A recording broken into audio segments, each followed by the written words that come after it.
And welcome back to the Emerging Growth Conference. Remember, when you're submitting your questions, please give us the name of your company through the webinar module so we know exactly where you're coming from.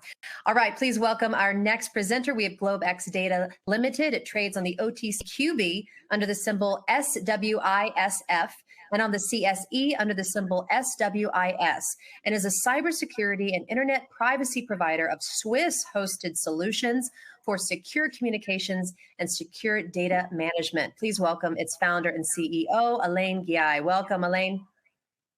Thank you, Anna. Welcome everyone to our presentation. We look forward to hearing you. The floor is yours.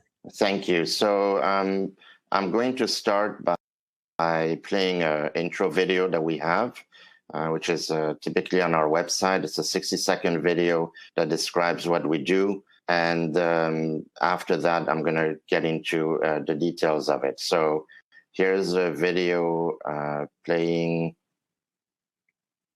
now. Secure, the true solution for your digital privacy and security. Secure is a private and secure messaging and email solution hosted in Switzerland, using military-grade encryption and Swiss privacy laws, giving you true privacy. Secure is 100% private and does not collect or sell any of your personal data. Secure's Helix technology connects you securely to our Swiss servers without the need of a VPN, guaranteeing privacy and security for all your communications. Secure Messenger doesn't require your phone number or any personal data that hackers target. Chat by Invites allows you to chat privately and securely with anyone outside of your secure network without the need for others to download Secure. Secure Send offers you a private and secure way to email anyone outside of Secure. You won't find this level of privacy or security on any other email or instant messaging application. Visit secure.com. Regain and protect your privacy today.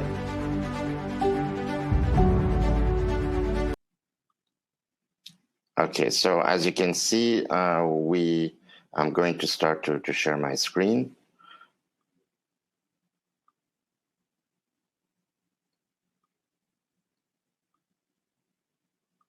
Perfect. So what GlobeX Data is essentially what we do.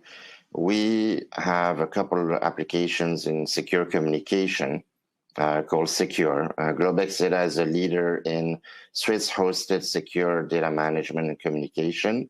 Our star product is Secure, which you saw in the video, and we just launched a big campaign in the US, and we started to sell our secure email and messenger in the United States. I hope everybody can see my screen here. I don't know if can everybody see the screen? Okay, I'm going to assume that it's yes. So what Secure does is we have a proprietary technology that doesn't use a big tech platform. So if you use Amazon Web Service or Google or Microsoft, essentially you are most likely to be data mined, and also you have to be compliant with several regulations that can subpoena that data, so you have zero privacy whatsoever. Secure doesn't do that, so we store everything in Switzerland, as we mentioned in the video and on our website. And essentially, the reason why you want to have Secure is because we have encrypted proprietary encryption. We have our proprietary platform. We don't data mine you, and everything is stored in Switzerland. You can also use our application to communicate with a non-secure user. So a lot of you have experience, I'm sure, with WhatsApp or Signal or any other app. If you do send a message or contact somebody else, they also need the application. If not, you just can't WhatsApp or send a text to anyone. And with Secure Chat by Invite, we eliminated that. So that way, that doesn't prevent anybody from contacting somebody who doesn't have Secure. Examples of this in business are plenty. You can go to financial, medical, legal, where a professional might need to send an email or a message to someone that just doesn't have the application or the secure email service, and they can still get the message, and they can also reply back. We have a thing we called,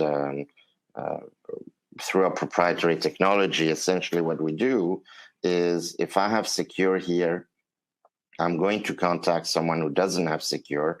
The recipient gets a link of some sort. They get an email. If it's a secure sent email, they get an email that says, hey, Alain wants to send you a message. Click here to view it. And when the non-secure user clicks, they are automatically in our secure SWIS environment. The big difference is that typically when you hear about encryption and encrypted services, the encryption happens on the device itself, which is very weak. They also use open source technologies, which we don't. So that's why they all get hacked. 95% of hacks start with emails, whereas with our system, the communication never leaves the SWIS servers in Switzerland. So that's a big thing.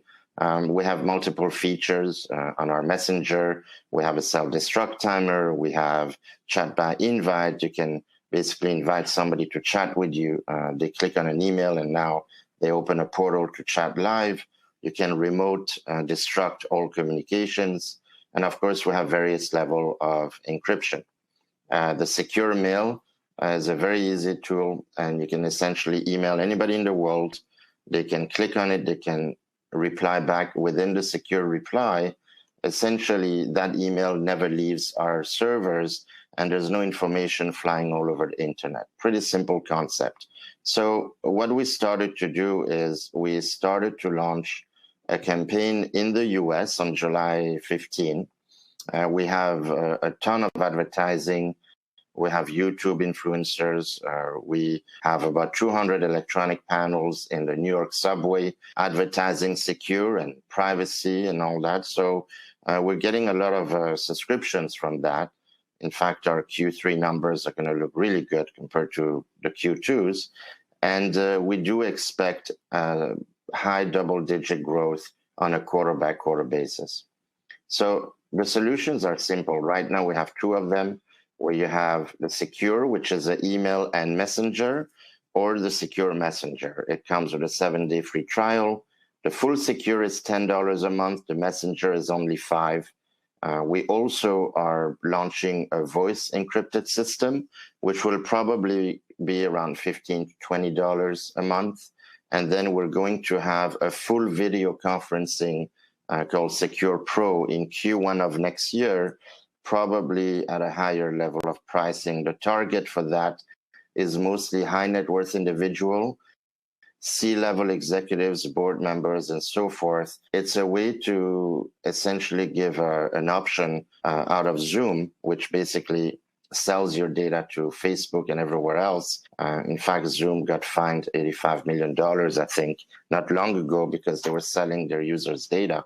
Whereas if you go to a secure system, would never data mine you, let alone selling your data to others. So when you have board members, executives of companies that have these very important virtual conference, especially now with the post-COVID era that we're going to have, there will be less travel. We see a huge benefit for the Secure Pro, where somebody can essentially have a full communication without fear of having their data sold to a third party. The products are very versatile. They come with a lot of feature, and we're going to continue having other secure solutions coming in the market. So that kind of gives you a bit of an idea of what the solution is. We have on our website explanation of the privacy and security and how do we keep things private and secure. We obey by the Swiss data privacy laws, which are the strictest in the world. And we can't even divulge your IP address. So they're very strict, and they surpass all the GDPR in Europe, the Patriot Act, obviously, the Cloud Act, and so forth. So in terms of privacy, Switzerland is #1 in the world when it comes to data privacy. The services run on both applications, iOS and Android, and on pretty much most browsers. So it's a web-based and app-based system. We also are going to launch our own email application in Q1 of next year, because we did notice when we launched to the mass market that essentially some people don't know how to configure an email properly because they're just used to downloading that Gmail application, register, push a button, and it's done. So we're going to do that where you can use all the secure send feature and our proprietary technology using the app itself.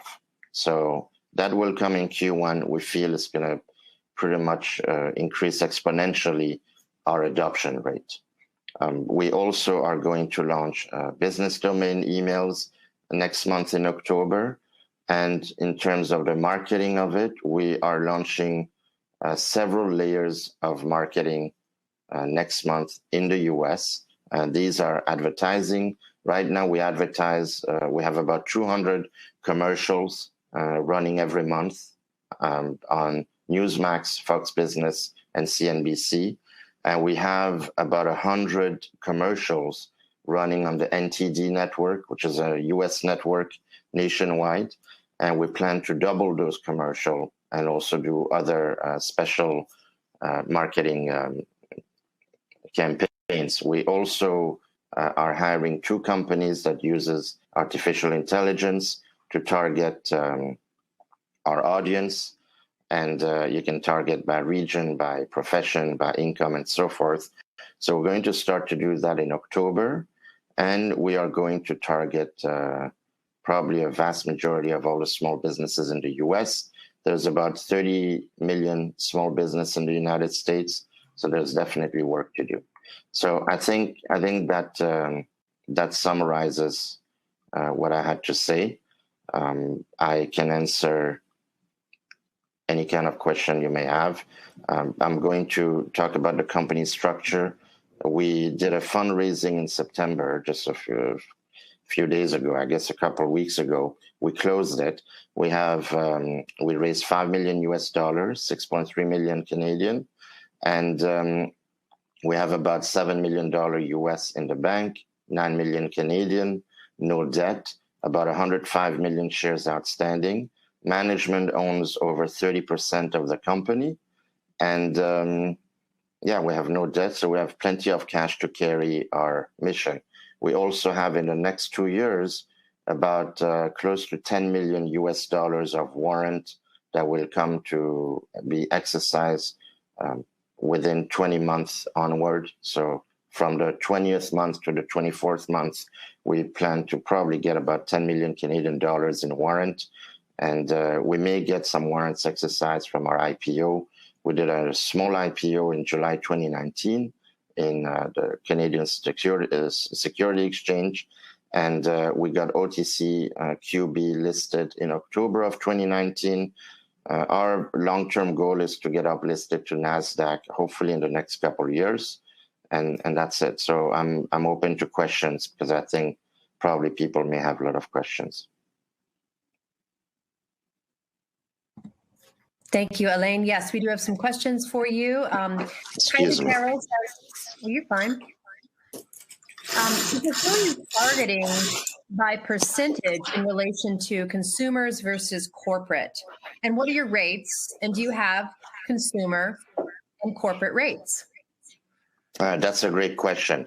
So right now we are targeting pretty much everyone. We started with consumers, and we did a partnership with a company called the Epic Times. It's a big publication in the US.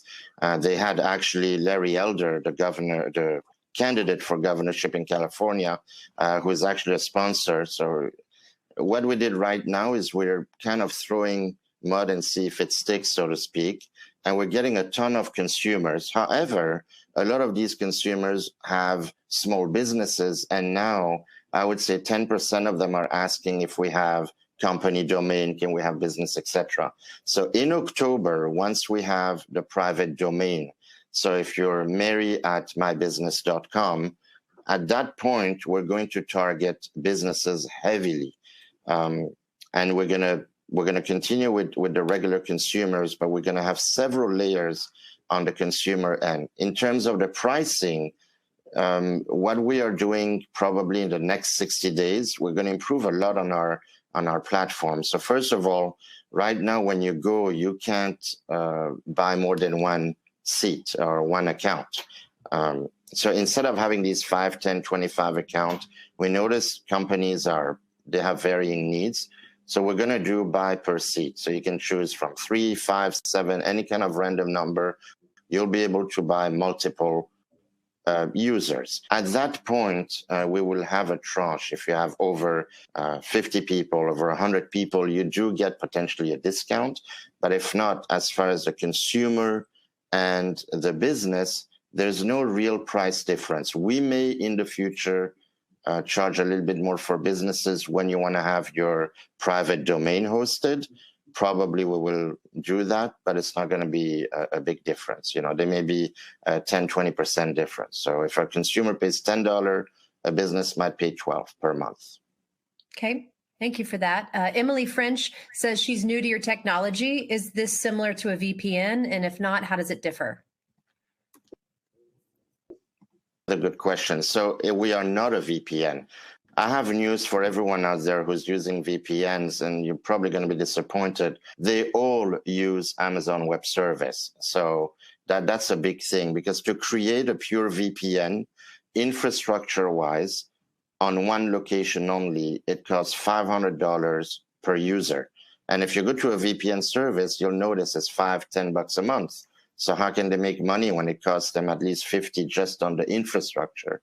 However, when you connect to when you use our Helix system, which is when you send an email to someone, when you use the chat, you are connecting first to our SWIS servers, because you're not using your phone as an encryption device. The phone is only a connector to the server, and this is where Helix comes in, which is a solid pipe. It's kind of like a VPN, but much more encrypted.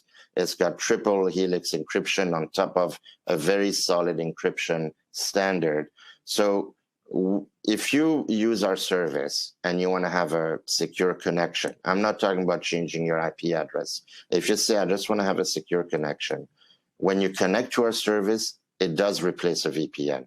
But if you want to mask your location, you want to say you're in, I don't know, Switzerland, and when you're in Canada, for example, we don't do that. That's where VPNs come in. I'm very skeptical about VPNs. Every time somebody changes a location, it opens a fragment of a second, and then a hacker can get into the connection, because when you change IP address, you have to drop it completely and redo the connection. So it's a false sense of protection. And so I have mixed feeling about VPNs. They're not that useful, to be very honest. Mina Horton asks, is there a limit to the size of the files that can be sent this way? Another good question. So if you use Secure Send, which today we have it only on our webmail. If you use Secure Send, there's no real limit. The reason is because on Secure Send, you're uploading to our server. When you send a regular email to someone, we have a limit of 5 gigabytes per email. But browsers usually, after 1.8 gig, they don't even let anything go through. So to have, like, I just send, for example, a few hundred meg, I use Secure Send. And sorry, and on Messenger, sorry about that. On Messenger, we typically don't. We can calibrate. I think we have 100 meg per file, but 100 meg is a lot per file, so you should be okay. Amy Cabrera says, can your technology be integrated with an Apple Mail or a WhatsApp type service, or is it best as a standalone product? So first of all, if you have an email, we use IMAP. So if you have an iPhone and you use Mac Mail, or a Samsung and you use Mail, you configure using IMAP.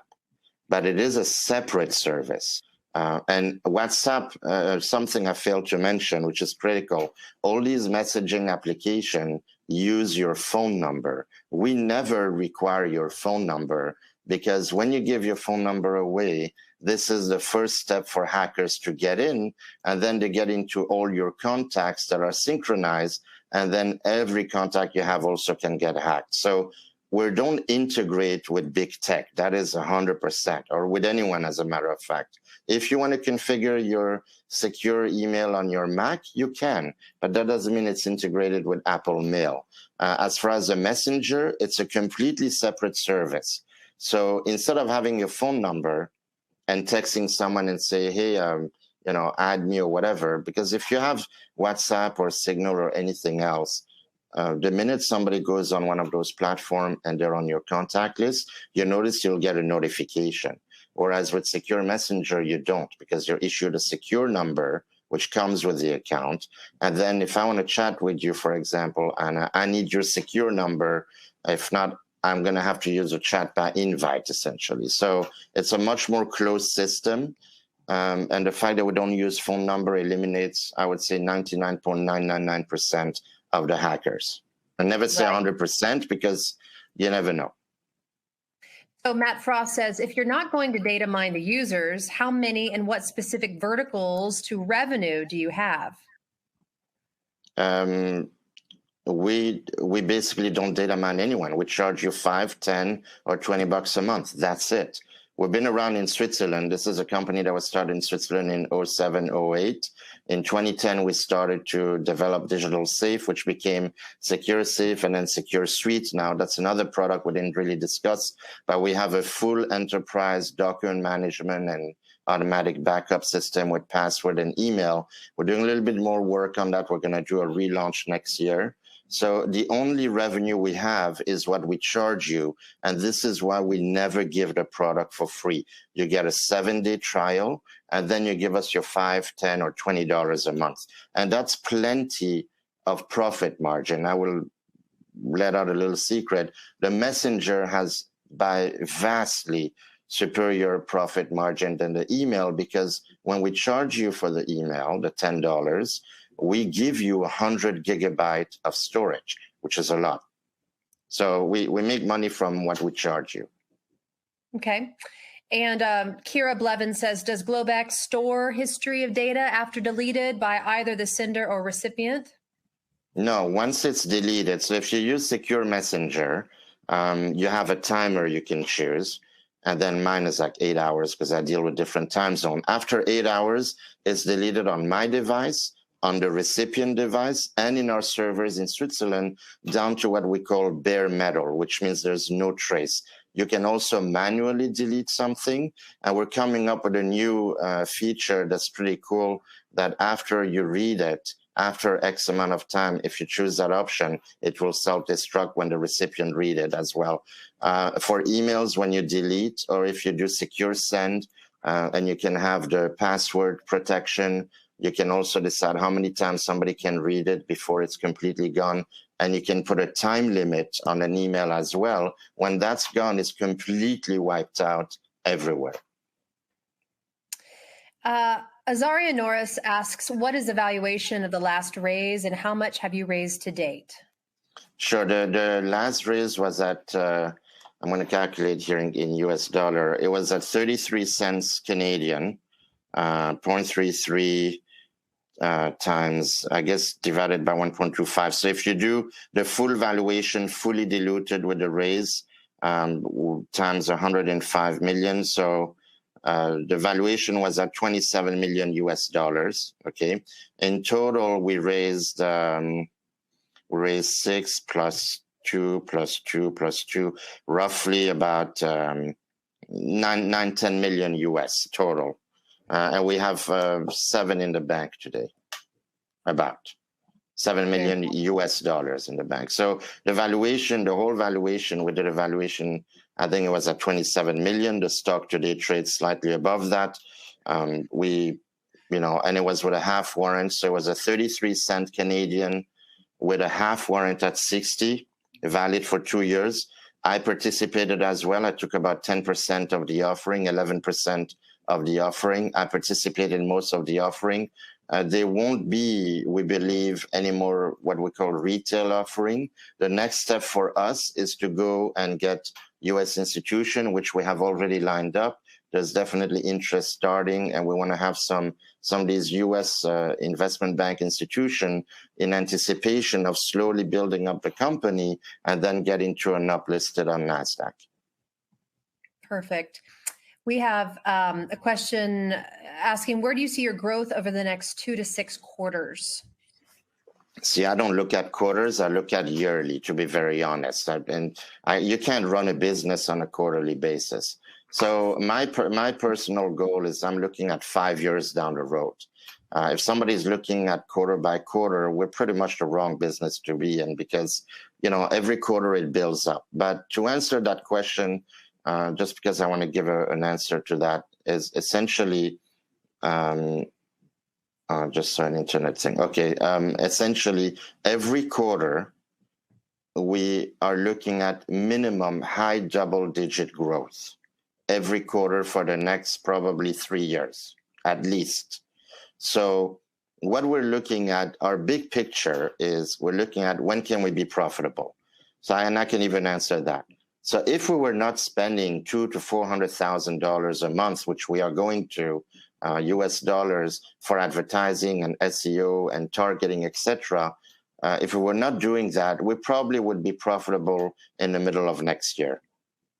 If we continue to spend $500,000 a month in advertising and awareness and whatnot, because it does build up the client base, obviously, we're looking at profitability probably end of 2022 or middle of 2023. But when you're profitable in a business like that, it becomes exponential, because every quarter you essentially have that massive growth, and even if you calculate a churn rate, you still accumulate more and more and more users. Just to give you an idea, there's 30 million small businesses in the US.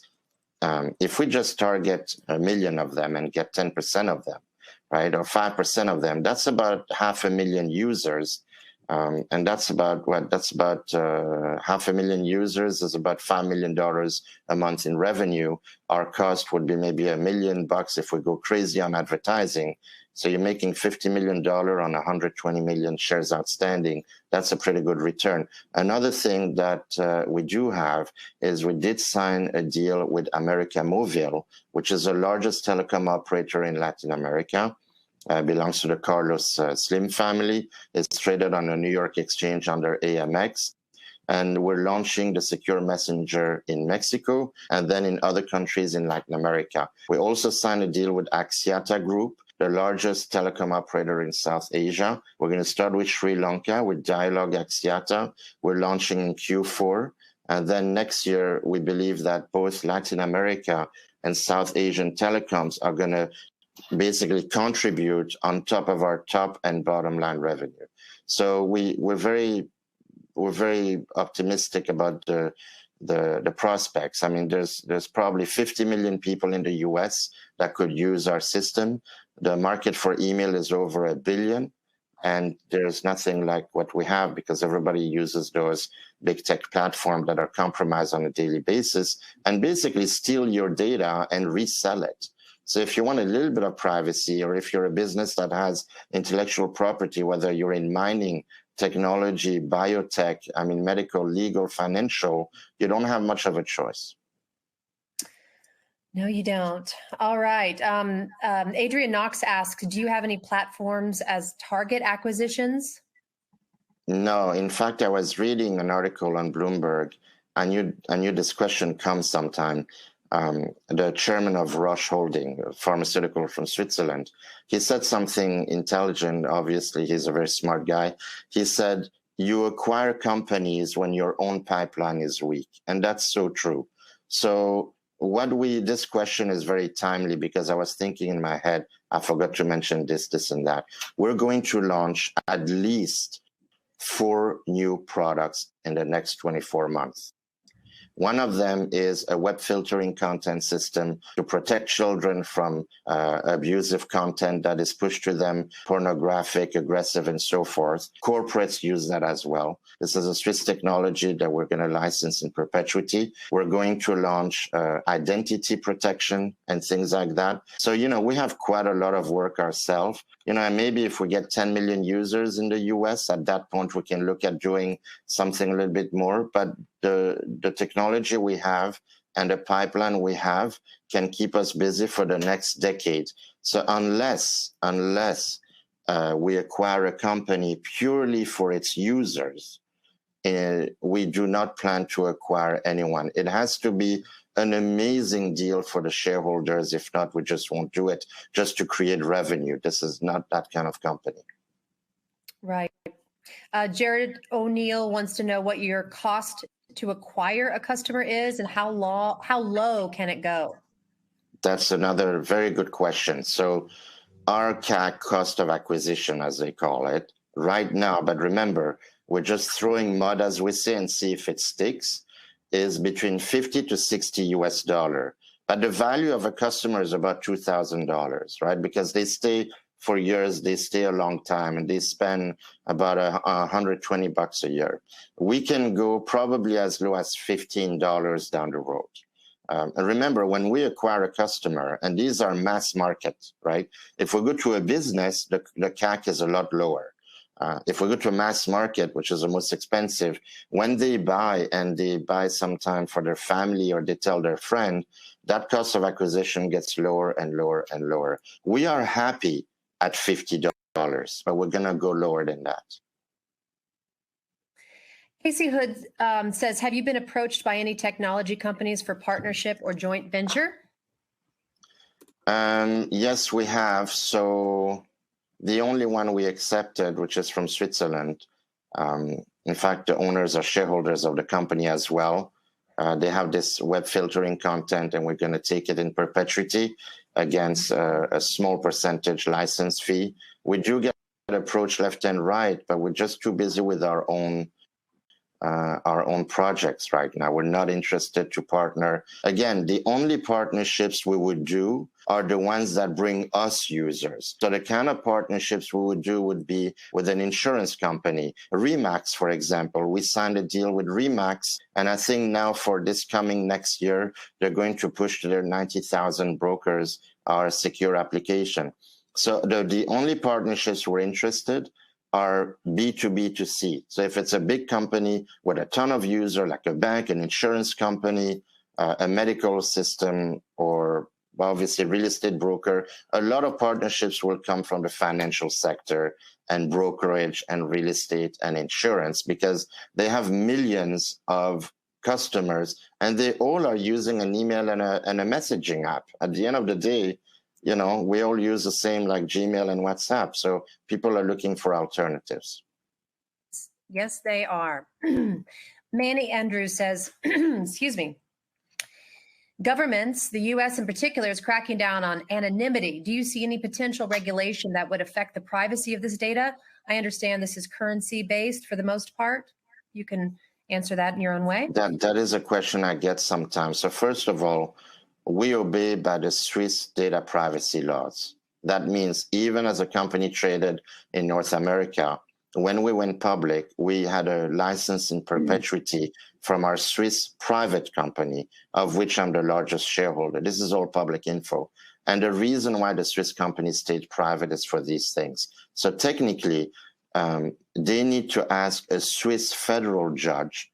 If a subpoena comes to us, we just send it back to Switzerland, and Switzerland is going to say, well, if a Swiss judge does the subpoena, we can do something. If it doesn't come from a Swiss federal judge, there's nothing we can do. And sometimes people tell me, yeah, but they can cut you off in the US. Well, first of all, we're not even on the radar. You know, maybe if we have 30 million customers at that time, maybe, but all the servers are in Switzerland.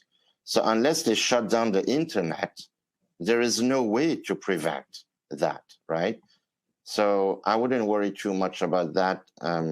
We are not trying to protect people who are doing malicious things. Like I'm not against government trying to find out something about you. You know, if you're a law-abiding citizen and you just want some privacy, and if your business doesn't want to be subpoenaed by a competitor in a lawsuit, that's where the privacy comes in. That's where the value comes in. If you're a pharmaceutical and you're doing research, and a company out of China is doing a frivolous lawsuit to steal your intellectual property, well, they subpoena your stuff without your knowledge with the Cloud and Patriot Act. So if you use secure, you will not be prey to those corporate type of frivolous lawsuit to steal intellectual property. We have a lot of biotech and other resource companies that use our service. They particularly do not want to use a US software system for these reasons. So, you know, I have nothing against the government trying to catch some bad guys.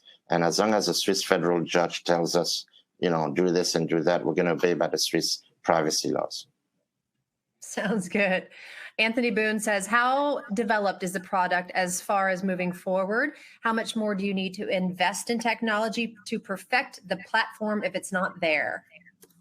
So the product is fully developed. However, we always, nothing is complete in technology. You always want to be, a couple years ahead of everybody else. So we have a budget, a yearly budget. Now we're going to spend a sizable amount in infrastructure and servers, state-of-the-art system.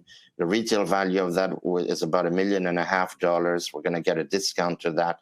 But once we do that investment, which is already budgeted, we're going to be okay for the next few years. It's going to increase the speed of our platform by 10 and so forth. The software itself is scalable to infinite. However, every year we have a budget of about $400,000 or $500,000 a year. Most of our budget actually goes, if you count out the marketing we're doing, goes for intellectual property and for developing. So right now it's fully developed, but we keep improving. We're debugging some stuff, especially on some of these Android platforms. And we're adding new feature as we receive feedback from our customer. And as we improve, we basically fine tune. It's like this is a constant fine tuning of the product. So we don't have to spend millions to develop something new. And in fact, the voice encryption that we're going to launch later this year, we already have the tech. We just need about a month of work to fine tune something. But that is part of our, what we call the maintenance budget, which is about $500,000 a year, because we have 10, 12 developers full time, all of them shareholders.